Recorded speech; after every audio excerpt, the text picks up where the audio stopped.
میں اپنی فوج میں وہ جذبہ پیدا نہیں کر سکتا جو مسلمانوں میں ہے۔ اسی روز اس نے اپنے ان سالاروں کو جو انطاکیہ میں موجود تھے بلا کر کہا، اپنے سپاہیوں سے کہو کہ اپنے اپنے عقیدے کی خاطر لڑیں۔ انہیں بتاؤ کہ جن جگہوں پر مسلمانوں کا قبضہ ہو گیا ہے وہاں کے لوگ اپنا مذہب ترک کر کے اسلام قبول کرتے جا رہے ہیں۔ انہیں کہو کہ کچھ اور نہیں تو اپنے ذاتی وقار کی خاطر لڑو، اپنے جوان بہنوں اور بیٹیوں کو مسلمانوں سے بچانے کے لیے لڑو۔ اس نے اپنے سالاروں کو محاذ کی تازہ ترین صورتحال سے آگاہ کیا۔ تو کیا اب تم محسوس نہیں کرتے کہ ہمیں اپنا منصوبہ بدلنا پڑے گا؟ اس نے اپنے سالاروں سے پوچھا۔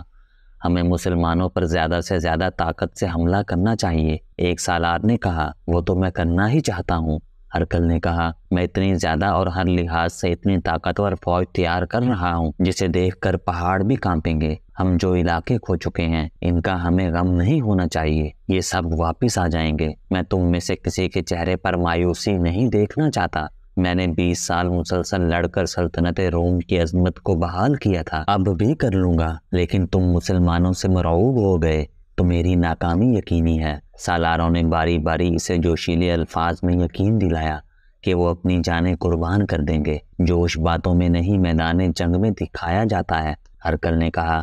یہ میں جانتا ہوں کہ تم جانیں قربان کر دو گے، لیکن تاریخ یہ دیکھے گی کہ تمہاری جانیں کس کام آئیں، اور تم دشمن کو مار کر مرے تھے یا لڑائی میں مارے جانے والے سپاہیوں کی طرح صرف مارے گئے تھے۔ اب سنو ہمیں کیا کرنا ہے۔ میں نے دمشق پر حملہ نہیں کرنا تھا، لیکن اب ہمیں دمشق کو محاصرے میں لے کر اس شہر پر قبضہ کرنا ہے۔ وہاں سے جو اطلاعیں آئی ہیں ان سے پتہ چلا ہے کہ دمشق کا دفاع کمزور ہے، وہاں مسلمانوں کی نفری بہت تھوڑی ہے۔ یہ ہمارا فوجی مرکز تھا جسے مسلمانوں نے اپنا مرکز بنا لیا ہے، یہ ہمیں واپس لینا چاہیے۔ اس نے ایک سالار شنس سے کہا کہ وہ ہم سے اپنے دستے لے کر دمشق پہنچے، اور تھیوڈورس، اس نے اپنے ایک اور سالار سے کہا، تم اپنے ساتھ زیادہ نفری لے کر دمشق کو روانہ ہو جاؤ، کوچ بہت تیز ہو تاکہ مسلمانوں کا کوئی امدادی دستہ تم سے پہلے دمشق نہ پہنچ جائے۔ شمس تمہاری مدد کے لیے تمہارے قریب رہے گا۔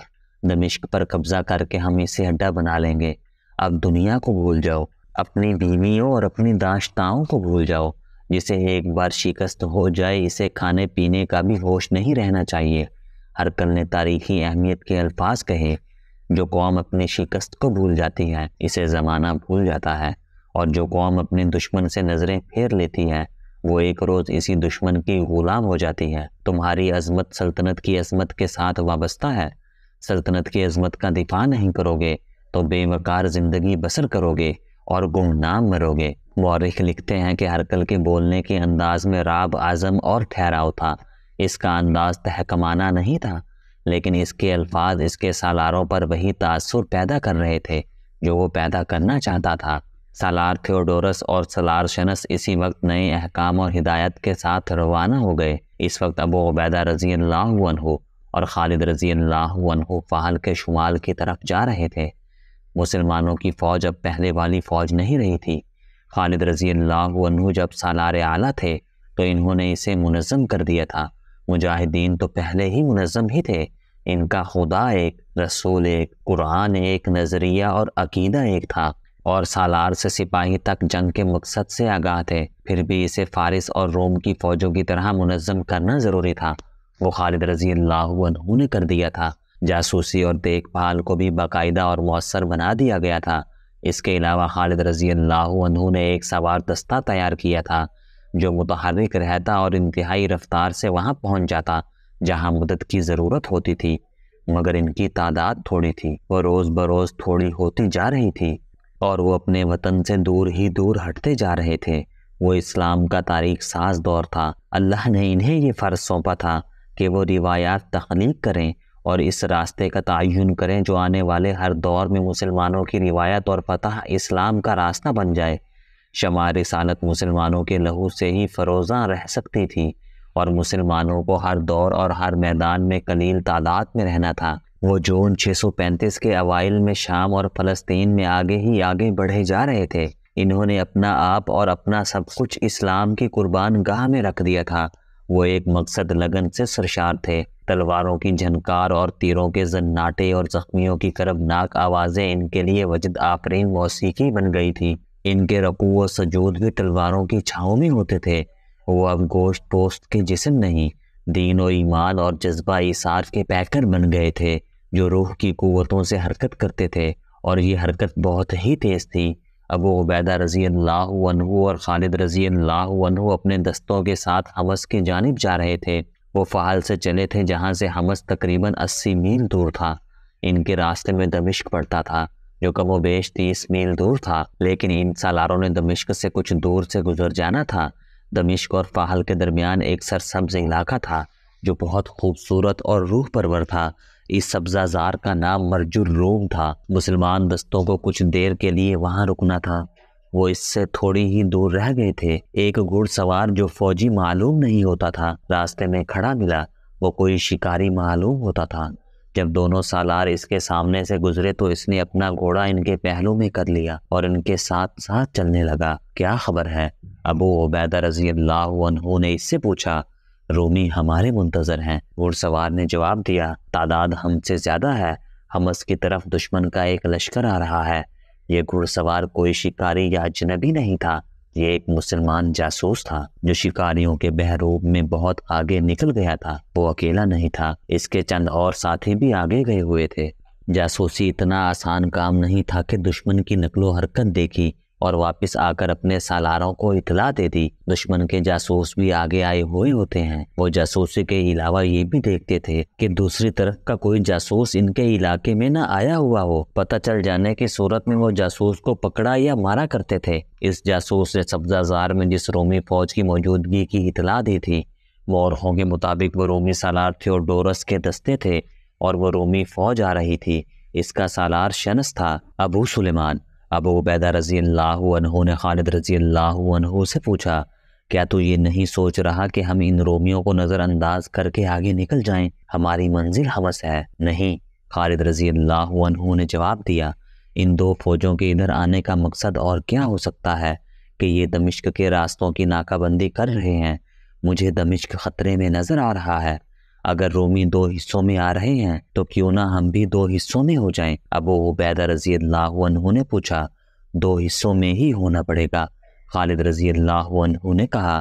اللہ ہمارے ساتھ ہے، ہماری رہنمائی اللہ کرے گا، اللہ تجھے سلامت رکھے۔ ابو عبیدہ رضی اللہ عنہ نے کہا، کیا یہ مناسب نہیں ہوگا کہ مجاہدین کو بتا دیں؟ خالد رضی اللہ عنہ رکابوں میں کھڑے ہو گئے اور اپنی فوج کو رکنے کا اشارہ کیا۔ مجاہدین اسلام، ابو عبیدہ رضی اللہ عنہ نے بڑی ہی بلند آواز میں اپنی فوج سے کہا، دشمن نے ہمارا راستہ روک لیا ہے۔ کیا تم نے کفر کے پہاڑوں کے سینے چاک نہیں کیے؟ کیا شرک اور ارتداد کی چٹانوں کو تم نے پہلے روندا نہیں؟ یہ رومی لشکر جو ہمارے راستے میں کھڑا ہے تعداد میں زیادہ ہے، لیکن اس میں ایمان کی طاقت نہیں جو تم میں ہے۔ اللہ تمہارے ساتھ ہے، باطل کے ان پجاریوں کے ساتھ نہیں۔ اللہ کی خوشنودی کو اپنے دل میں رکھو اور اپنے آپ کو ایک اور مارکے کے لیے تیار کرو۔ ہم تیار ہیں۔ مجاہدین کے نعرے گرجنے لگے، ہم تیار ہیں، لبیک ابو عبیدہ، لبیک ابو سلیمان۔ ایسا جوش و خروش جس میں گھوڑے بھی کھر مارنے لگے ہوں، اور ایسے گرجدار نعرے جیسے مجاہدین کا یہ لشکر تر و تازہ ہو اور پہلی بار کوچ کر رہا ہو۔ یہ ایمان کی تازگی اور روحوں کا جوش تھا۔ بعض مورخوں نے مرج الروم کی لڑائی کو زیادہ اہمیت نہیں دی۔ اس کی جنگی تفصیلات دو یورپی مورخوں نے لکھی ہیں جن میں ہنری سمتھ قابل ذکر ہے۔ اس نے اسے جنگی مبصر کی نگاہوں سے دیکھا اور لکھا ہے۔ ان تحریروں کے مطابق ابو عبیدہ رضی اللہ عنہ اور خالد رضی اللہ عنہ نے اپنے دستوں کو الگ الگ کر کے اس طرح تقسیم کر لیا کہ دونوں سالار ایک دوسرے کی مدد کو بھی پہنچ سکیں۔ دونوں حصوں کا ہر اول مشترک تھا اور ہر اول سے آگے دیکھ بھال کا بھی انتظام تھا۔ دونوں سالار اس زمین پر اجنبی تھے، دائیں اور بائیں سے بھی حملہ ہو سکتا تھا۔ دو مسلمان جاسوسوں کو جو بہت آگے چلے گئے تھے ایک شتر سوار ملا اور رک گیا۔ میرے دوستوں، اس نے مسلمان جاسوسوں سے کہا، تم ادھر سے آ رہے ہو اور میں ادھر جا رہا ہوں۔ سنا ہے ادھر سے مسلمان لشکر آ رہا ہے۔ اگر تم نے اس لشکر کو دیکھا ہو تو بتا دو، میں راستہ بدل دوں گا۔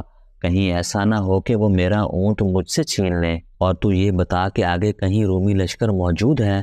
مسلمان جاسوس نے پوچھا اور کہنے لگا، ہمیں بھی وہی ڈر ہے جو تجھے ہے، رومی ہم سے گھوڑے چھین لیں گے۔ رومی لشکر کا تو کہیں نام و نشان نہیں۔ شتر سوار نے جواب دیا، کس نے بتایا ہے تمہیں؟ مرجو روم سے آنے والوں نے کہا۔ ایک مسلمان جاسوس نے جواب دیا، کسی نے غلط بتایا ہے۔ شتر سوار نے کہا، میں ادھر ہی سے آ رہا ہوں۔ دونوں مسلمان جاسوس کسی بہروپ میں گھوڑوں پر سوار تھے۔ ایک نے شتر سوار کی ٹانگ پکڑ کر اتنی زور سے کھینچی کہ وہ اونٹ کی پیٹھ سے زمین پر جا پڑا۔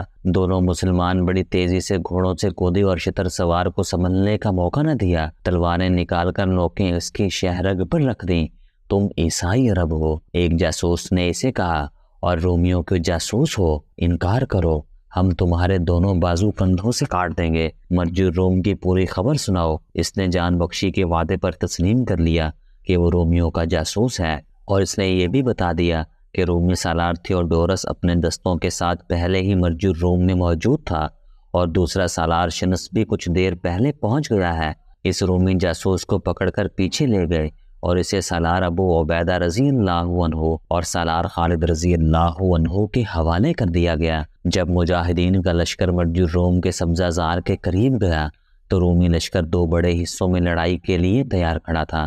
ابو عبیدہ رضی اللہ عنہ نے اپنے دستوں کو اس جگہ رومی لشکر کے سامنے روکا جہاں رومی سالار تھیوڈورس کے دستے تھے، اور خالد رضی اللہ عنہ نے اپنے دستوں کو رومی سالار شنس کے دستوں کے سامنے صف آرا کیا۔ رومیوں نے کوئی حرکت نہ کی، وہ شاید مسلمانوں کو حملے میں پہل کا موقع دینا چاہتے تھے۔